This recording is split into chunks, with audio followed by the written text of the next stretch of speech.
이때에 예수께서 갈릴리로부터 요단강에 이르러 요한에게 세례를 받으려 하시니 요한이 말려 이르되 내가 당신에게서 세례를 받아야 할 터인데 당신이 내게로 오시나이까. 예수께서 대답하여 이르시되 이제 허락하라. 우리가 이와 같이 하여 모든 의를 이루는 것이 합당하니라 하시니 이에 요한이 허락하는지라. 예수께서 세례를 받으시고 곧 물에서 올라오실새 하늘이 열리고 하나님의 성령이 비둘기같이 내려 자기 위에 임하심을 보시더니 같이 읽습니다. 하늘로부터 소리가 있어 말씀하시되 이는 내 사랑하는 아들이요 내 기뻐하는 자라 하시니라. 아멘.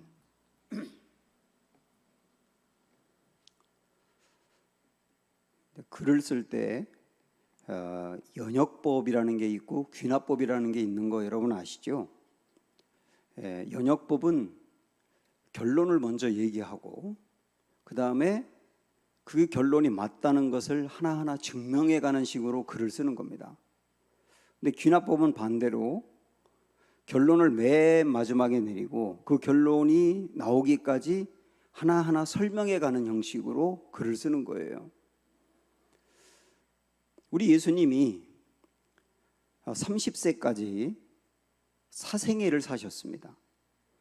그 아버지와 함께 부모님과 함께 동생들과 함께 나사렛이라고 하는 동네에서 몫으로 살면서 우리처럼 여느 사람처럼 평범하게 그렇게 사셨어요.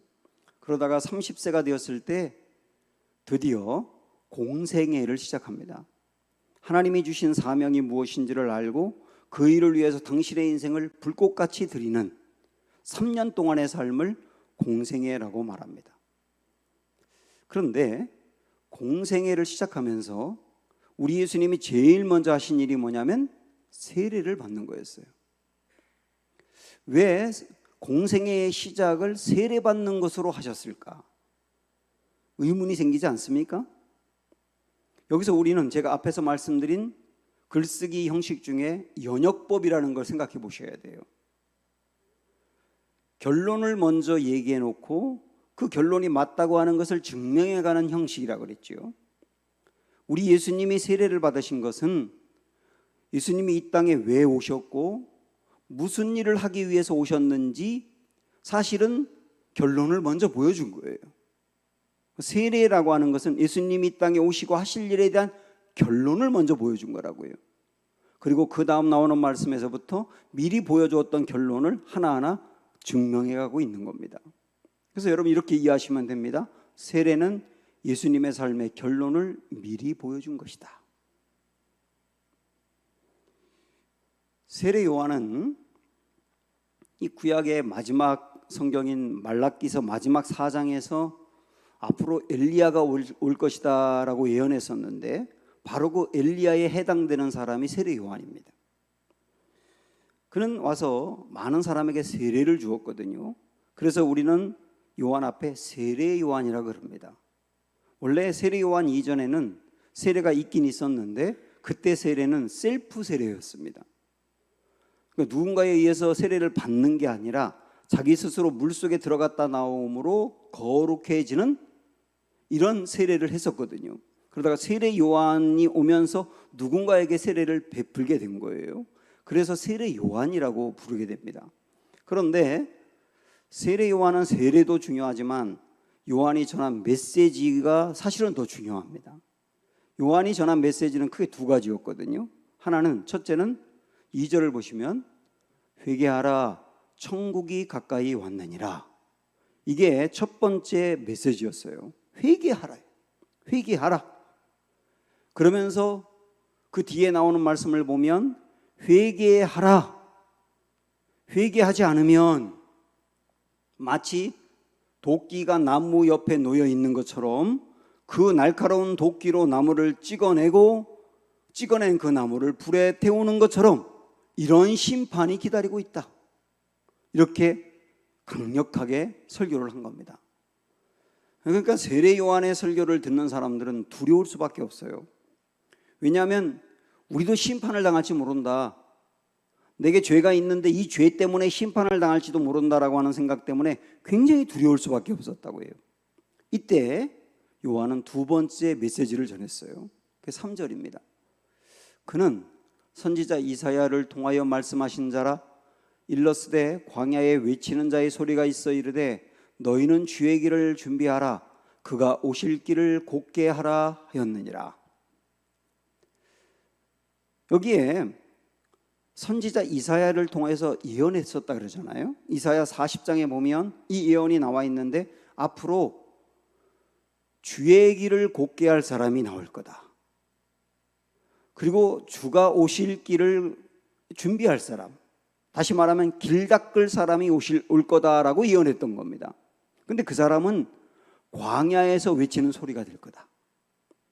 그게 누군가? 세례 요한을 말하는 거예요. 그러니까 세례 요한이 광야에서 사람들에게 외치면서 그가 한 메시지는 뭐냐면 회개하라, 심판이 있다, 그것도 했지만 회개하고 심판을 해야 되는, 심판을 받을 사람인데 만약에 회개를 제대로 하지 아니하고 심판을 받게 된다면 멸망하고 끝날 텐데 그들에게 심판받아야 될 그들에게 살 길을 열어줄 분이 올 거다. 구원받을 길을 열어줄 분이 올 거다. 나 그분의 길을 닦으려고 온 거다. 이렇게 설교를 한 겁니다. 이게 두 번째 설교거든요. 여러분 다 아시지만 그가 오실 길을 예비한다고 했던 그 오실 분이 누구냐면 예수님이잖아요. 그래서 세례 요한은 예수님의 길을 닦으려고 이 땅에 왔던 겁니다. 그래서 여기서 길 닦는다고 하는 것은 뭐냐면 세례 요한의 메시지를 들으면서 야, 내가 죄인이구나. 나 같은 사람 멸망받겠구나. 나 같은 사람 심판받겠구나. 그러면 나 같은 사람도 살 수 있는 길이 무엇인가? 라고 하는 질문을 던지게 하는 게 세례 요한의 메시지인 거예요. 우리는 성경에 율법이라고 하는 말씀을 알고 있는데 성경에서 뭘 해라 하지 말라라고 말씀한 것은 전부 다 율법입니다. 그 율법의 말씀을 들으면서 내가 이 율법을 어긴 사람이라는 걸 깨닫게 되지 않습니까? 그러면 내가 죄인이잖아요. 죄인인 내가 어떻게 하면 되겠느냐? 내가 살 수 있는 길은 무엇이겠느냐? 나 같은 사람에게도 구원이 있겠느냐? 이런 질문을 던지지 않습니까? 이게 바로 세례 요한의 메시지라고요. 그때 당신 같은 사람들이 살 수 있는 길이 있다. 심판받아야 될 당신도 구원받을 길이 있다. 그 길이 누구냐? 예수님이라고 하는 길이다. 이렇게 안내해 주는 거라고요. 자, 그러면 예수님은 심판받아야 될 사람을 구원하기 위해서 이 땅에 오셨다라고 하는 것을 우리가 알았지 않습니까? 그러면 그건 알았는데 이상한 것은 그 예수님이 그런 일을 해야 될 예수님이 세례를 받으셨다는 사실이에요. 오늘 우리가 읽었던 13절 14절로 가보시면 이때에 예수께서 갈릴리로부터 요단강에 이르러 요한에게 세례를 받으려 하시니 요한이 말려 이르되 내가 당신에게서 세례를 받아야 할 터인데 당신이 내게로 오시나이까 이러면서 거절을 하거든요. 여기서 우리는 왜 예수님이 세례를 받으셨는지, 결국 나중에 세례를 받지 않습니까? 왜 세례를 받으셨는지, 그리고 세례 요한은 세례 받으러 온 예수님을 왜 거절했는지, 세례 받으시면 안 된다고 했는지 이런 이제 의문을 가질 필요가 있습니다. 세례 요한이 예수님 세례 받으시면 안 됩니다 라고 이야기했던 것은 단지 겸손하기 때문이 아니에요. 세례는 죄 씻음을 받는 시간이에요. 그러면 누가 세례를 받아야 되느냐면 죄인이 세례를 받아야 됩니다. 그런데 우리 예수님이 세례를 받으신다라고 하는 것은 예수님이 죄인이라고 하는 뜻이잖아요. 우리 예수님은 죄가 없기 때문에 세례를 받으셔야 될 이유가 없어요. 그러니까 세례 요한은 아니 당신은 그리스도로서 죄가 없는 분인데 왜 세례를 받으십니까? 세례를 받아야 될 이유가 없잖아요. 그러면서 거절을 한 거예요. 그런데 예수님은 그 세례 요한에게 자꾸 설득하면서 나에게 세례를 주어야 한다 그러셨거든요. 그러면서 결국은 세례를 받으셨는데 예수님이 세례를 받으신 중요한 이유가 뭐냐? 15절을 보시면 됩니다. 자, 가정에 있는 여러분도 한번 다 같이 25절 읽어보겠습니다. 예수께서 대답하여 이르시되 이제 허락하라. 우리가 이와 같이 하여 모든 의를 이루는 것이 합당하니라 하시니 이에 요한이 허락하는지라. 이래서 세례를 받으셨다고요.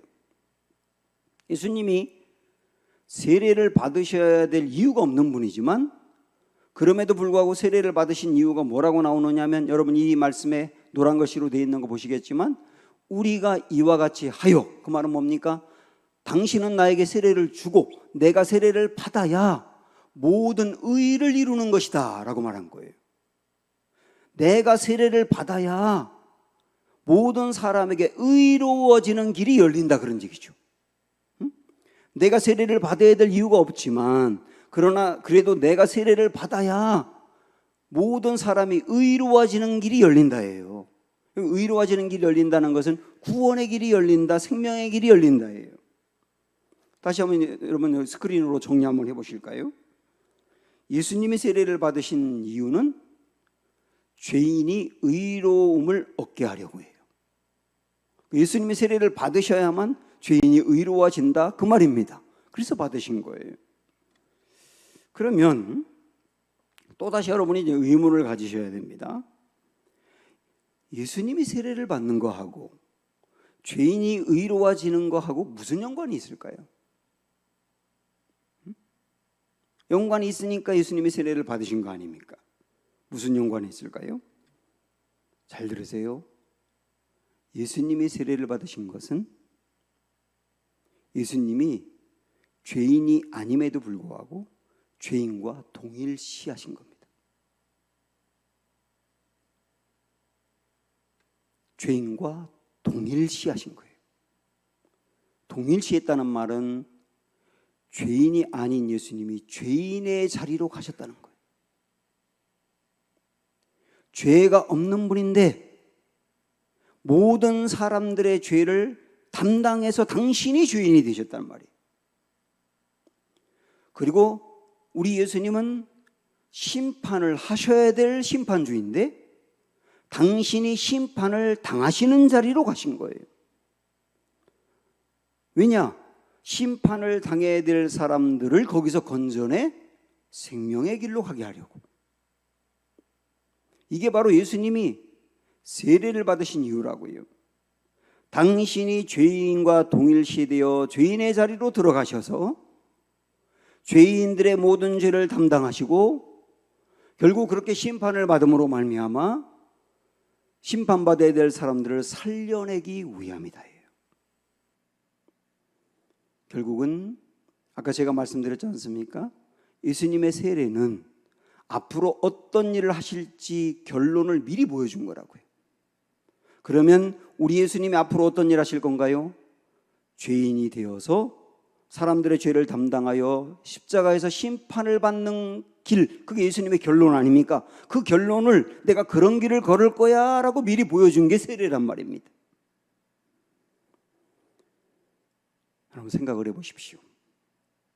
심판하셔야 될 분이 심판을 받으셨다. 세상에 그런 이가 또 있나요? 세상에 그런 신이 또 있다고 들어보셨나요? 사람을 대신해서 심판받는 신이 있다고 들어보신 적이 있나요?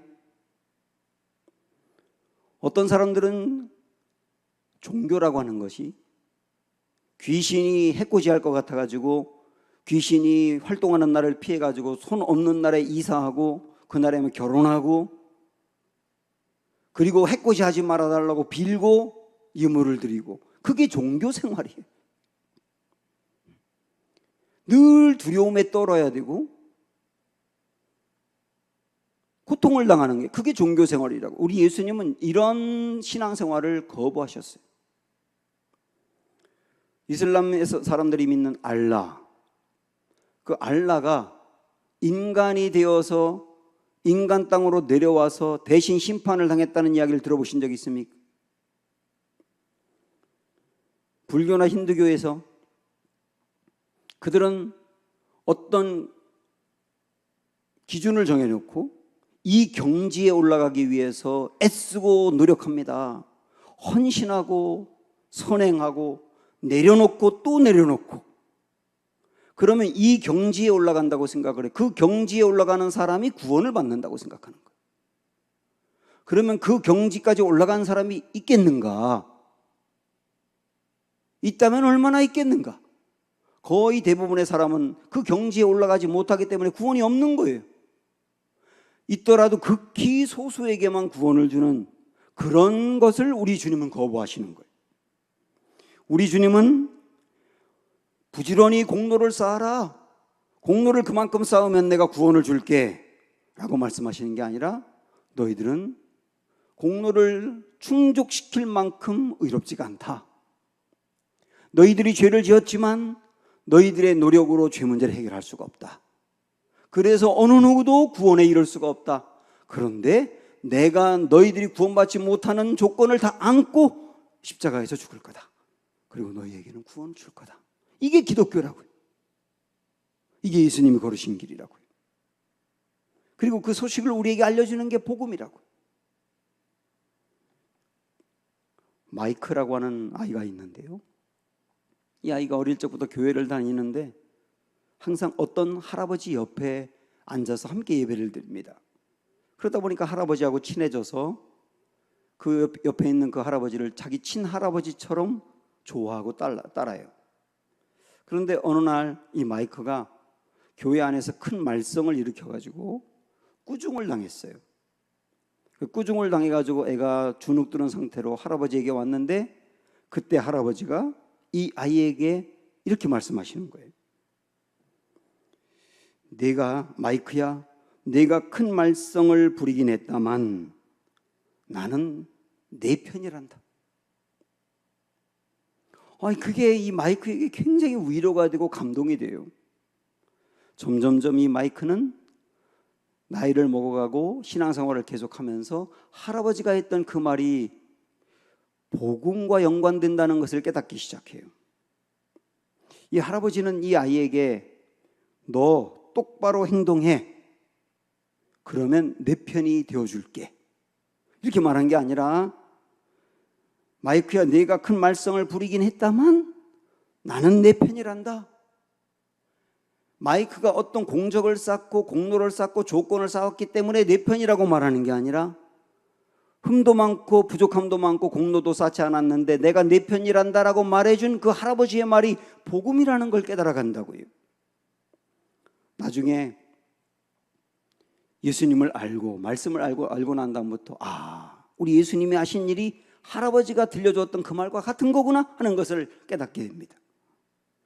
예수님이 허물 많고 죄 많고 자격 없고 조건 없는 우리들을 위해서 당신이 죄인이 되시고 당신이 심판의 자리에 내려가셔서 죄인들과 함께 동일시 되어서 그분이 우리를 위해서 대신 돌아가심으로 우리를 살려주신 그 일, 그게 너는 허물이 많아도 나는 내 편이란다, 그거와 같은 거구나 라고 하는 것을 깨닫게 돼요.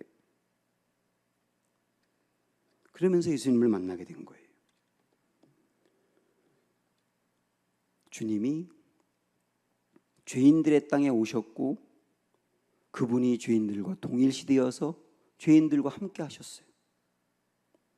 그런데 죄인들이 많은 그곳에 가서 그들과 나는 달라 하면서 차별을 두었던 것도 아니에요.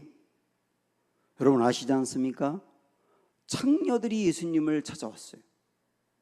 그것은 우리가 깨끗하지 못한 사람도 저분은 받아주실 거야 라고 생각했으니까 같지 않겠습니까? 예수님은 그 창녀들을 받아주세요. 세리들도 예수님께 찾아와 상담을 합니다. 우리같이 못되고 사람들로부터 인간 취급도 받지 못하는 사람들이지만 저분이라 하면 우리도 사람 대우해 줄 거야. 그래서 예수님께 간 거 아니겠어요? 예수님은 실제 그 세리들도 반겨맞이하십니다. 그러면서 우리 예수님이 결국은 그들에게 하신 것은 뭐냐면 나는 당신 편이야. 그때 이 사람들은 왈칵 눈물이 쏟아지는 거예요. 아니 우리 편이라고요? 우리같이 이 더러운 사람들 편이라고요? 우리가 그동안에 어떻게 살아왔는지 아시면서도 우리 편이라고요?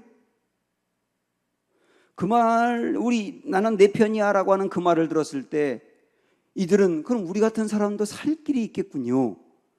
그걸 확신하면서 다르게 살아야 되겠군요 하고 삶이 변화가 된 거예요. 우리 예수님은 누굽니까?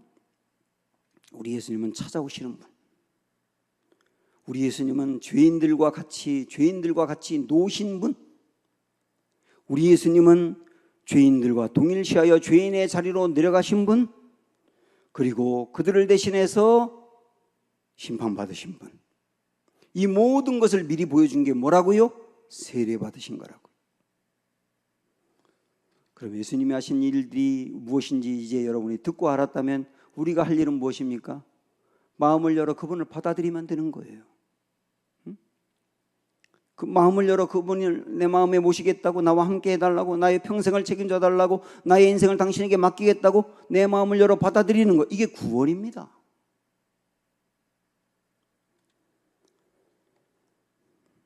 그러고 보니 저는 이 말씀 묵상하면서 사실 이걸 제목으로 붙일까도 생각을 했었는데 우리 예수님은 바보구나 하는 생각이 들었어요. 바보 예수님. 예수님 같은 바보가 또 있을까요? 인간 땅에 오시지 않아도 되는데 오시더라도 대우받으며 대접받으며 환호받으며 오셔야 되는데 말구유에서 오신 바보. 받지 않아도 되는데 세례를 받으면서 당신을 죄인과 동일시한 바보. 가지 않아도 되는데 십자가의 길을 걸으심으로 그 고통당하고 죄를 끌어안고 가신 바보. 예수님을 다 배반한 제자들을 부활하신 다음에 찾아가신 바보. 아침 식사를 준비해 놓고 제자들을 부르면서 식사하라고. 예수님을 배반해서 예수님의 얼굴도 쳐다보지 못하는 고개 숙이고 있는 그 제자들의 마음을 풀어주려고 아침 식사를 준비한 거 아닙니까? 마음을 풀어주려고 한다면 배신한 제자들이 배신당한 예수님의 마음을 풀어줘야죠. 그런데 어찌된 일인지 예수님이 배신 받으신 분이, 당하신 분이 배신한 제자들의 마음을 먼저 풀어준다고요. 그러면서 제자들의 마음을 풀어준 다음에 내 길을 가라고 다시 사역을 맡기시는 그 바보. 이 바보 예수님을 믿는 기독교는 바보가 되어서 세상을 살려야 되는 겁니다. 이렇게 말해도 괜찮아요. 기독교가 뭔가요? 라고 묻는다면 예수님처럼 바보가 되어 세상을 살리는 것이 기독교입니다. 이렇게 말해도 괜찮아요. 지금 우리 장로님도 아까 기도할 때 언급을 하셨지만 기독교가 우리나라에서 큰 위기에 빠져 있지 않습니까? 이 위기가 표면적으로 보면 한 생각 없는 목회자 그리고 그를 따르는 교인들 교회의 잘못으로 인해서 파생된 것으로 보입니다. 그래서 방역을 열심히 잘했던 우리 교회 같이 나름대로 열심히 잘 따르면서 했던 교회는 억울하다는 생각도 드는 게 사실이에요. 그러나 이거는 표면적인 이유일 뿐이에요. 기독교가 우리나라에서 이렇게 위기를 만나게 된 것은, 사람들로부터 지탄을 받게 된 것은 저는 그동안에 서서히 기독교가 무너져 왔었다고 생각을 하는데 그 이유가 뭐냐면 바보 예수님을 잃어버렸기 때문입니다. 바보 예수님을 잃어버렸다는 말은 십자가를 잃어버렸기 때문이라는 거예요. 십자가의 정신, 십자가의 핵심은 바보가 되는 거예요. 그걸 잃어버렸기 때문에 기독교가 위기에 빠지게 되었다, 이렇게 보는 겁니다. 어떤 큰 길가 옆에 교회 하나가 있는데요, 사람들이 그 교회 종탑을 다 쳐다보고 있어요. 사방에서 사람들이. 왜 그런가 하고 봤더니 종탑에 어떤 사람이 올라가 있기 때문입니다. 그 종탑에 올라 십자가를 닦고 있었는지 아니면 뭘 고치고 있었는지 모르지만 하여튼 십자가에 올라가 있었기 때문에 사람들이 그걸 유심히 보고 있었던 거예요. 그걸 본 어떤 사람이 이런 말을 했습니다. 야, 여기에 진리가 있다. 사람들은 십자가 자체를 바라보지 않는다. 사람들이 바라보는 것은 십자가에 누군가가 올라 있을 때, 누군가가 십자가를 질 때 사람들이 바라본다는 사실이에요. 지금 우리나라 교회가 얼마나 많습니까? 그 말은 십자가는 또 얼마나 많습니까? 우리 교회도 비전센터까지 포함해서 십자가가 5개예요. 겉으로 보이는 십자가. 우리 주변에 있는 사람들이 이 5개 십자가에 아무 관심이 없어요. 오히려 밤이 되면 우리 교회는 빨간색이 없지만 빨간 십자가가 질비한 걸 보면서 이 십자가 이렇게 많아 기분 나쁘게 이러는 사람들이 굉장히 많아요. 사람들은 십자가에 관심이 없어요. 그런데 십자가에 관심을 둘 때가 있습니다. 언제일까요? 십자가에 누군가가 올라 있을 때, 누군가가 십자가를 질 때, 그때 관심을 보이는 겁니다. 다시 말하면 십자가에 올라 있다, 십자가를 졌다는 말은 바보가 되었다. 기독교인으로서 바보가 되어서 다른 사람들과 달리 바보가 되어서 섬기고 바보가 되어서 희생하고 바보가 되어서 대신 죽고 다른 사람을 살려내는 인생으로 살아가는 것을 볼 때 거기 길이 있다고, 그 사람 괜찮다고 그렇게 말하는 거예요. 사나운 사람들이 사는 이 세상에 바보를 보고 싶어 하는 거예요.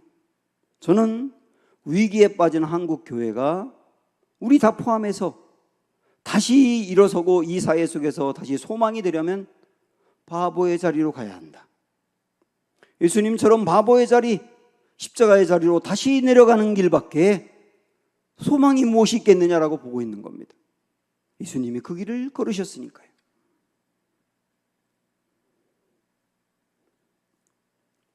예수님이 세례를 받으실 때 3가지 놀라운 일이 있었습니다. 16절, 17절 보시면 예수께서 세례를 받으시고 곧 물에서 올라오실새, 그러니까 예수님은 성자 예수님이죠. 성자이신 예수님은 세례를 받고 물에서 올라오셔요. 그때 하늘이 열리면서 하나님의 성령이 비둘기같이 내려 자기 위에 임하심을 보시더니, 성령 하나님은 비둘기같이 예수님 위에 임하신 거예요. 그리고 하늘로부터 소리가 있어 말씀하시되 이게 바로 성부 하나님의 음성이죠. 이는 내 사랑하는 아들이요 내 기뻐하는 자라 하시니라. 성부, 성자, 성령 삼위 하나님이 예수님이 세례받는 그 현장에 동일하게 같이 역사하셨어요. 근데 여기서 우리 하나님이 예수님에게 하셨던 말씀, 이는 내 사랑하는 아들이요 내 기뻐하는 자라 하는, 여러분 이 음성을 묵상해 보시기 바랍니다. 예수님이 공생애를 시작하는 세례받는 날 하나님이 이 음성을 예수님에게 들려주신 거예요. 너는 내 아들이야. 너는 내 사랑하는 아들이야. 내가 너를 기뻐해. 예수님은 하나님의 이 음성을 마음에 품으시고 정체성으로 삼으신 거예요. 정체성. 이걸 정체성으로 삼으시고 어떤 상황이 되든 누가 뭐라고 말하든 나는 하나님의 사랑하는 아들이고 하나님이 나를 기뻐하셔. 이것을 든든히 붙들고 사셨다고요. 그러니까 사람들의 평판에 휘둘리지 않아요. 사람들의 평판이라고 하는 것은 변화되는 겁니다. 하나님이 너는 내 사랑하는 아들이고 내가 너를 기뻐한다라고 하는 것은 변하지 않는 사실이에요. 변하지 않는 사실을 든든히 정체성으로 삼아 변하는 사람들의 말에 휘둘리지 않았다고요. 그래서 마지막 죽음의 순간에도 주님은 사람 앞에서 의연할 수 있었고 주님의 길을 가실 수 있었던 거예요. 이게 얼마나 중요합니까? 그런데 여러분 그거 아십니까? 우리 하나님이 예수님에게 너는 내 사랑하는 아들이다, 내가 너를 기뻐한다 라고 말씀하셨는데 예수님에게만이 아니라 오늘 저와 여러분에게도 그렇게 말씀하신다는 거 아시죠? 요한복음에 영접하는 자, 곧 그 이름을 믿는 자들에게는, 여러분이 그런 분들이시죠? 그러면 하나님의 자녀가 되는 권세를 주셨으니 우리 하나님의 자녀예요. 로마서 말씀에는 무릇 하나님의 영으로 인도함을 받는 사람은 우리죠. 하나님의 영인 성령이 우리를 인도하지 않습니까? 우리죠. 우리는 누구라고요? 하나님의 아들이라. 너희는 다시 무서워하는 종의 영을 받지 아니하고 양자의 영을 받았으므로 우리가 아빠 아버지라고 부르짖느니라. 우리 하나님을 나의 아빠라고 부르짖는 하나님의 자녀가 된 거잖아요. 성령이 친히 우리의 영과 더불어 우리가 하나님의 자녀인 것을 증언하시나니 내 마음의 성령이 내가 하나님의 자녀이며 하나님이 나의 아버지라고 하는 것을 알려주실 뿐만 아니라 그 사실을 믿게 해주셨다는 거예요. 저와 여러분이 그걸 믿지 않습니까? 그러면 우리는 하나님의 아들 맞습니다. 하나님이 여러분을 아들로 생각을 하시고 아들로 부르신다고 하는 것을 여러분 마음속에 품으셔야 돼요. 너는 내 사랑하는 아들이야. 내가 너를 기뻐해. 그때 우리는 이런 마음이 들지 않습니까? 내가 하나님의 기쁨이 된다고요? 나 같은 사람도 하나님이 기뻐하신다고요? 나의 모습이 형편없었는데 그런 나도 하나님이 기뻐하신다고요? 이렇게 자격이 없는데도요? 그런데도 내가 하나님의 기쁨이 된다면 하나님은 나의 됨됨이 때문에 나를 사랑하시는 게 아니군요. 내가 이룬 어떤 공적 때문에 나를 기뻐하시는 게 아니군요. 나의 이 모습 이대로를 자녀이기 때문에 사랑하시는군요. 그걸 알게 되지 않습니까? 세상은 다 그 사람이 한 일로 그를 평가하더라고요. 회사에서 여러분 경험하지 않습니까? 회사에서는 그 사람의 존재 자체를 귀히 여기는 게 아니라 그 사람이 쓸모 있는가를 보고 귀히 여겨요. 쓸모 있었던 사람이 쓸모가 없어지면 폐기 처분합니다. 무섭잖아요. 그래서 쓸모 있는 사람이 되기 위해서 나이가 들어서도 공부하고 애쓰고 일부러 늦게까지 일하고 그러지 않습니까? 무섭습니다. 친구들 사이에서도 내가 가진 것이 있어야 만나게 됩니다. 저같이 나이가 50만 넘어 50대만 돼도 가진 게 없고 변변히 쓸 돈이 없는 사람은 친구들의 모임에 못 나가더라고요. 그 나가더라도 돈을 써야 되는데 돈이 없으니까 못 나가요. 그러니까 나이 50이 넘어가면 점점 친구가 끊어지고 고립되는 거예요. 무섭지 않습니까? 가정에서도 가진 것이 없을 때 그 자리가 힘들어집니다. 직장이 없을 때, 변변히 가장의 역할을 하지 못할 때, 건강이 약해서 다른 가족들에게 짐이 된다고 느낄 때 그 자리가 불안한 거예요. 세상은 이렇게 다 가진 것, 내가 이룬 것, 그것으로 나를 평가합니다. 그렇지 않은 것도 있지만 많은 것이 그렇지 않습니까? 그래서 내세울 것이 있는 사람은 사람 앞에서 떵떵거리지만 그럴 것이 변변히 없는 사람은 주눅들 수밖에 없는 게 세상이잖아요. 근데 우리 주님은 그러세요. 너는 내 아들이야. 네가 내 아들인 것으로 인하여 나는 내 모습 그 자체를 그냥 기뻐해.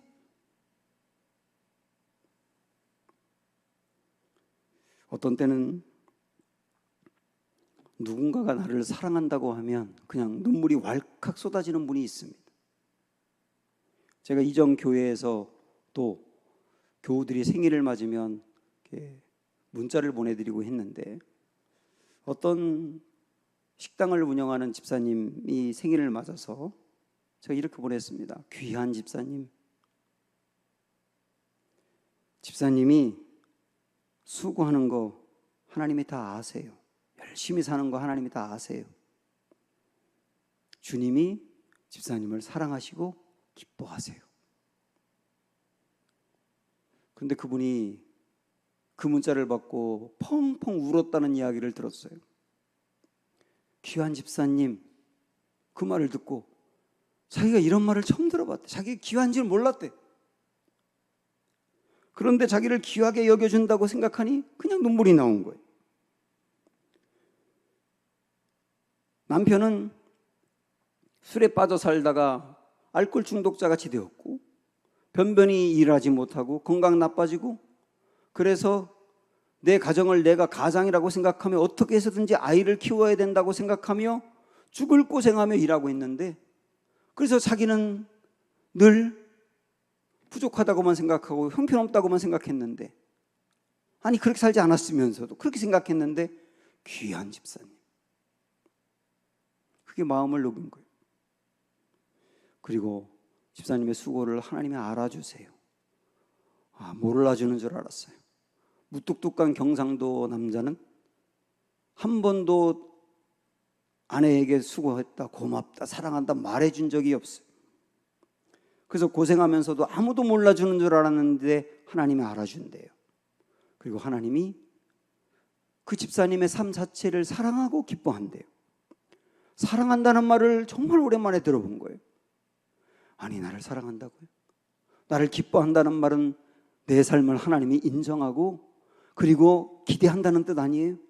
그 말에 그냥 눈물 쏟아지면서 힘이 생기는 거예요. 그래가지고 그 부족한 남편을 품기 시작하는 거예요. 진짜. 그러니까 자기 같은 남편도 품는 아내 때문에 그 남편이 교회를 나왔어. 제가 알게 됐어요. 전도가 다른 게 아니구나. 그 사람이 어떻든 상관없이 그에게 하나님이 당신을 사랑하십니다. 당신 하나님의 아들이 될 수 있어요. 이게 전도더라고요. 전도가 다른 게 아니라 그 사람에게 하나님이 당신을 기뻐하세요. 이렇게 말해주는 게 전도더라고요. 오늘 예수님에게 그 음성 들려주신 하나님이 저와 여러분에게 똑같이 말씀하세요. 내가 너를 사랑한다. 내가 너를 기뻐한다. 함께 찬양합니다. 예수 늘 함께 하시네. 찬양하겠습니다.